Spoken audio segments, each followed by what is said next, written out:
I said, no, I don't. So then I called people at our other campus, West Campus. I see you guys right over here. All right, shout out to the West. I said, hey, I think some of your teens added to our group. They're like, no, we don't know who those people are. I'm like, there's like 6 of them. They've added to our group. They paid and everything. We do not know who they are. Turns out I get a call from a very sweet voice that says, David, my name is Jenny Little, and I apparently have searched Winterfest on Google, and when I did that, your church name came up, and it said, click here to register to Winterfest, and I registered our entire group with your youth group. And I'm afraid I'm going to need a refund. And I said, well, how'd that happen? She said, I just typed in Winterfest and your name came up. I said, so are you one of the, she goes, well, she said, we really don't have a youth minister. So my husband and I, we have been bringing the group. I found out a little more. Guys, they do not want me to put a spotlight on them. I mean, not an actual spotlight, but they don't want me to highlight them. But I'm doing this for the sake of everybody in the room. They're right over here. Jenny and Larry, would you just stand up for a second? And we'll walk and go. You don't even really know that you're applauding, except that she doesn't know how to use the internet. Jenny and Larry, they have been married as of June. They've been married 50 years.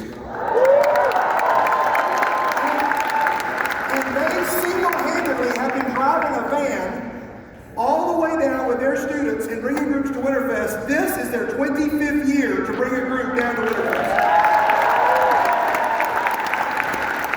And she said, we just love it. She says, we're in our 70s and we just love Winterfest. We love these students. And then she said, we don't have a youth minister. And I said, whoa, stop. I'm talking to one right now. Like, I'm just so impressed. I'm just so impressed. It's so great to meet you all. And 2 of your students are here. So once again, let's welcome Adriana and Andrew. Marks right over there. I don't care who grabs which one, but I want you to grab those. And then whoever grabs the exclamation point, you're just going to come stand right over here. Adriana, looks like you. Adriana, you're going to come stand right over here. We're going to move up a little bit, though, so we're more in the line. Adriana, come stand right over here. And then Andrew, you're going to stand right over there for just a second. All right, let's go back to the screen. When I hear this story about this giraffe, my first thought is, what is actually going on? And then I'm like, this is incredible. It was actually a combination of both of those thoughts. Like, I'm like, I don't know whether to be excited or confused. And then I remember that somebody introduced me years ago. A good friend of mine named Brian. Brian introduced me to this guy. His name was Martin Spector. And in 1962, Martin Spector said, we need a way to express a thought that is both a question and an exclamation. And so he came up with an idea of a new punctuation mark, the first new official punctuation mark in the English language in over 300 years, the interrobang, he called it. The problem is that he published this in a journal on April the 1st of 1962. It just so happened that's when it came out. Nobody thought that it was real. Nobody believed him. And it's legit. You can still find old typewriters with an interrobang. You can find ways to put it on your phone keyboard. The interrobang. The interrobang is a combination of the question mark. So I'm going to ask you, Andrew, grab that, walk over here now to Adriana. And you're just going to not just stand side by side, you're just going to overlap them. So just overlap them a little bit. There you go. All the way, overlap them. And still side by side. There we go. Just bring it behind me. Just bring it behind. There we go. All right, very good. Good job. All right, something like this, the interrobang. And so some people call it the interrobang, some people refer to it as the exclamaquest, but it's an actual punctuation mark. And it's used for those moments when you're like, one doesn't quite satisfy. For example, like this, why didn't you tell me the time for the meeting changed? You send a text, you end it with an interrobang. Or, she said what to you? Or questions like, do you seriously think the Indiana Hoosiers can beat the Titans? Let's not debate that. Maybe a rough time to debate that right now. But the interrobang, it's one of those moments where you're like, I'm not exactly sure what to do here. I'm going to come back to the two of you in just a second, so I want you to stay with your punctuation mark. Some of you probably know who this is.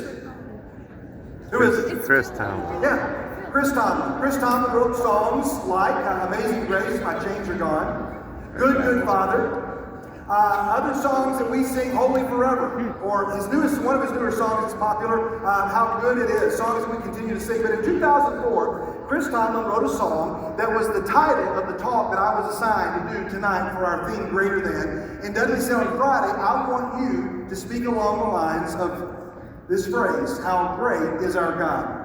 It's listed as the 5th most popular worship song of all time. Number 10 all time on CCLI's list for requesting of lyrics and chords.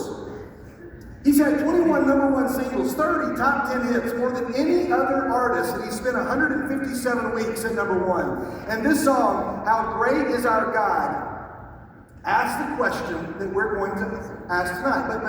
But is it exactly a question? Because I don't see any punctuation there, so I just see these words, how great is our God. And so, oftentimes, I look at this phrase here, and I think, when we sing it, we sing, how great is our God. We put the emphasis on the word great. There's an exclamation point. Everybody say great. Great. All right, very good. See that word, when Dudley said over a year ago, hey, did you want to teach on Friday night? Our theme is greater than, and you're going to do how great is our God. I just went and I wrote down the word great. And then I just started making a list of everything I could think of that uses that phrase. And the very first one that came to mind, because I'm a kid at heart, there you go. There's great. So I wrote down Frosted Flakes. And then I thought maybe about the very first roller coaster that I wrote, the Great American Scream Machine at Six Flags, or the Great Pyramids, or maybe the Great Wall of China. Or in Australia we have the Great Barrier Reef. Up north we have. And then right here, we are right here in the Great Smoky Mountains. So popular, so full of love that even Hallmark gets in on the action. Love in the Great Smoky Mountains. A national park romance. Wow, I could do with that. Some of you in class are reading Great Expectations, or you read The Great Gatsby, or as a kid, maybe you read Charlie in the Great Glass Elevator. Some of you here have traveled to Great Britain, or maybe you watched the Great British Bake Off. When I think of England and movies, I like to think of The Great Mouse Detective. Yeah. Great. We think of The Great and Powerful Oz. Or we think of one of my favorite 80s movies, The Great Outdoors, or earlier, The Great Escape. And sometimes it's not just great, it is the great. See, this word shows up a lot in movies. You all are ahead of me here. Let's all say it together. 1, 2, 3. Great Scott. There we go. I like it. And of course, my personal favorite movie to ever use the word great is The Great Leprechaun. If you've been to Disney in the past 10 or 15 years, RIP to the great movie ride. But if you're a Disney fan, my favorite use of the word great at Disney is on the Carousel of Progress, where there is a great, big, beautiful tomorrow. Maybe you've been to a ball game at the Great American Ballpark. Or you think about baseball, you think about the Great Bambino. You listen to music by the Platters, the Great Pretenders, or Jerry Lee Lewis, Great Balls of Fire. You go to history class and you have Alexander the Great, or you have Peter the Great. You turn the page and you have Catherine the Great. You keep studying American history, you go through the Great Depression, and way back before that, we have the Great Awakening. You think about the animal world. Some of you in your house or your family or your neighborhood, you have someone who owns a great dane. And maybe you've been terrified by the thought of swimming with a great white shark. But I think we can all agree that our favorite and the most tender use of this word comes right here. Every Halloween, welcome to the Great Pumpkin. Now, I have 2 grandchildren. I'm a grandfather, so some of you have grandparents. There's you. You all have, you've got 2 parents, 4 grandparents, and then 8 great-grandparents, which means you have 16 great-great-grandparents, and then you go all the way down to 1,024. That many you can follow along. The word great. And so, we come back to our interrobang. Grab your punctuation mark and just step aside again. Grab yours over here. Andrew, come out over here with yours. All right, and Adrienne, you're going to hold that one there for us. See, we think about the word great, and we always put an exclamation point after the word great. It's a big word. So what happens when you show up to Winterfest and you're living with just a gigantic, fuzzy question mark? See, the song is meant to be, how great is our God, with an exclamation point, unless it isn't. Let's be honest, somebody in the room, you've shown up here and you can't sing this song this way. When you see the lyrics, you hear it this way. How great is our God? With a question mark.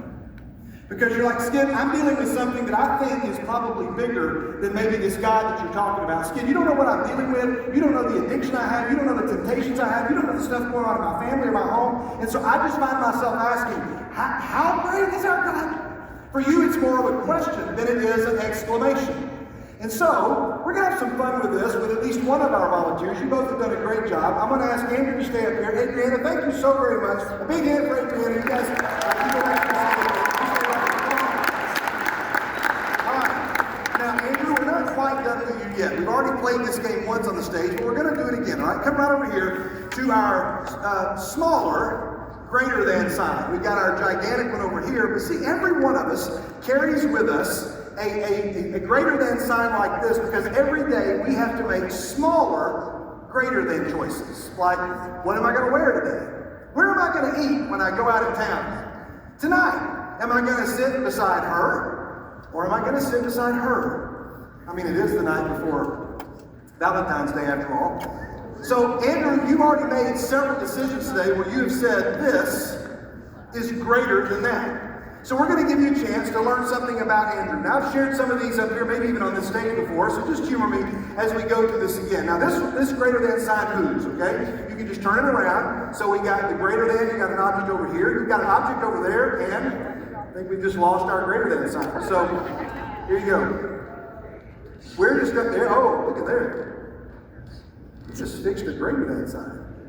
Nice job. I feel pretty important. All right. So, Andrew, you're going to be able to move that around. Okay, here we go. So I'm going to show you two things. You're going to see them on the screen over there, but you're just going to pretend that one of them on the left is over here, or the one over there is over there. Okay, so we have a PlayStation or an Xbox. Move the side, whichever way you want to go. But we got to go through this quickly, Andrew, so let's go. All right, here we go. You're going to stay right where it is. All right, very good. Okay, all right, all right. You're going to make some friends and you're going to make some enemies, but that's okay, all right? So let's go. We have Apple Jacks, all right? Apple Jacks or Cinnamon Toast.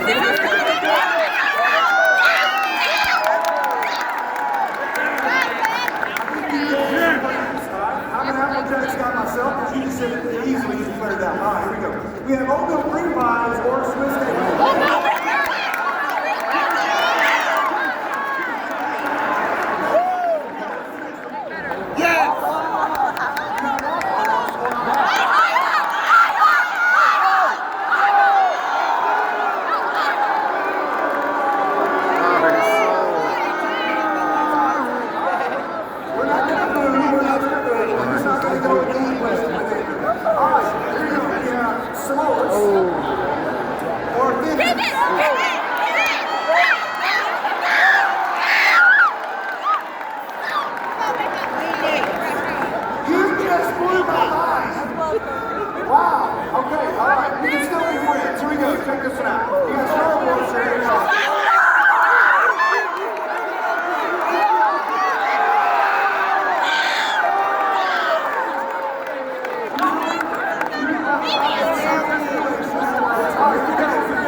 I like that.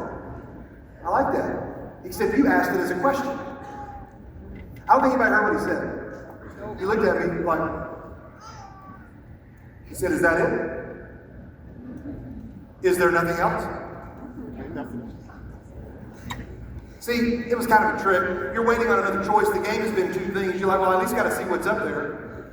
But Andrew, you did what every person in the world is trying to do when they see the cross of Christ. They're like, is that it? Is there nothing else? Like, don't I have to see what's going to go on the other side? Like, I have to see what is going on before I make a decision. And see, so you want to do something on the side?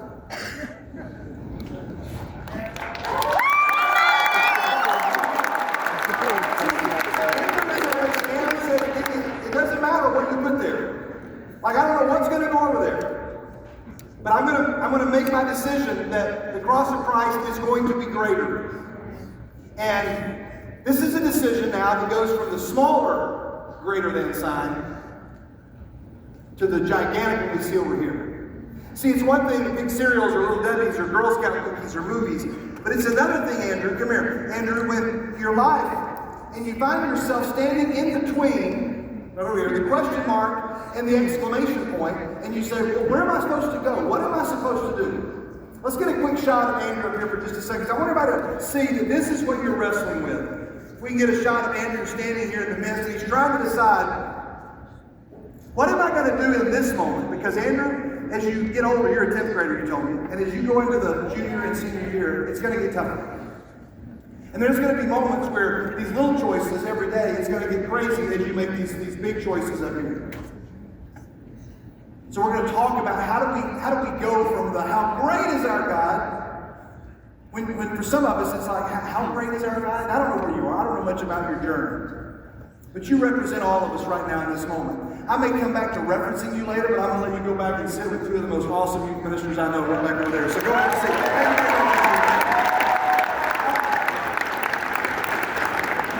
So now let's go back here, because until we decide that it doesn't matter what goes on the other side, we know what's going to be greater. See, before Wordle was a game that most of us play on our phones every morning or every night, it was a website called Wordle.net.